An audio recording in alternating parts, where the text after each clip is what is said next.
The tension in the interrogation room was palpable. Every second seemed to stretch into eternity as General Mkhwanazi, known for his relentless pursuit of justice and an unyielding sense of duty, stared down the man accused of orchestrating the shocking murder of Nathi Mthethwa in Paris. The stakes couldn't be higher. The world was watching, and the clock was ticking. 12 hours, no more, no less. That was the window Mkhwanazi had given the suspect to speak the truth, and failure to comply could mean the difference between justice served and a conspiracy buried forever. The man sitting across from him, pale and visibly shaken, had spent weeks under surveillance before being brought to this moment. Authorities had meticulously pieced together fragments of evidence, intercepted messages, CCTV footage, witness testimonies, and financial transactions that traced back to the shadowy network believed to have facilitated the assassination. But despite the mounting evidence, a confession had yet to be secured. The weight of the crime, a high-profile killing that shook both local and international circles, demanded more than circumstantial proof. It demanded accountability, and Mkhwanazi was determined to get it. From the outset, the interrogation was methodical. Mkhwanazi, renowned for his strategic mind and psychological acumen, began by dismantling the suspect's narrative, calmly presenting each piece of evidence with precision. "We know you weren't acting alone," Mkhwanazi said, his voice steady but charged with authority. "The truth will come out, with or without your cooperation.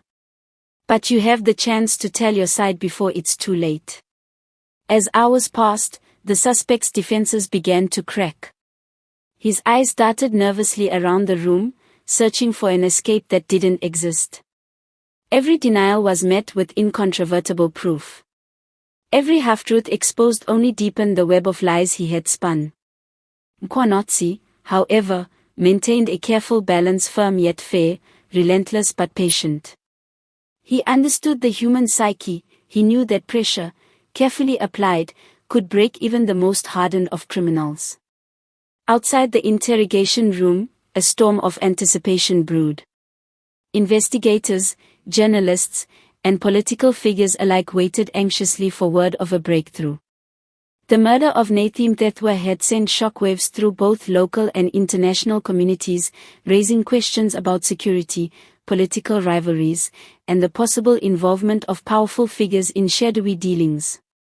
Every passing hour without a confession intensified speculation, fueling rumors and conspiracy theories that threatened to overshadow the painstaking work being done behind closed doors. Inside, the countdown continued. The suspect's breathing grew heavier, his composure fraying as Mkhwanazi pressed on. With meticulous attention to detail, Mkhwanazi dissected inconsistencies in the suspect's statements, tying each one to irrefutable evidence. He painted a picture too precise to ignore: the planning, the execution, the aftermath. Every element of the murder laid bare, leaving the suspect with no safe harbor. "The clock is ticking," Mkhwanazi reminded him. "You can choose to speak now, or you can face the consequences when the truth finds you, regardless." As the 12th hour approached, the room's atmosphere was thick with tension. Sweat glistened on the suspect's brow. The once confident facade had crumbled entirely. Mkhwanazi leaned forward, his eyes locking with those of the man who had so far eluded justice. "This is your moment," he said softly, yet with undeniable weight. "The world needs to know the truth. Don't let it be lost to lies and fear. Speak now, and face it with integrity." The final minutes were a crescendo of psychological intensity. The suspect, cornered and exhausted, began to reveal fragments of the truth. Every detail, every hidden alliance, every motive slowly emerged from the shadows. By the end of the 12-hour ordeal, the confession not only shed light on Mthethwa's tragic death but also unveiled a complex network of complicity that sent shockwaves through political and criminal circles alike. This high-stakes countdown would be remembered not only for the resolution of a high-profile assassination but also as a testament to the unyielding pursuit of truth. General Mkhwanazi had once again demonstrated that no crime, no matter how meticulously planned, could withstand the relentless application of justice. The 12 hours had passed, the confession secured, and the wheels of accountability set firmly in motion.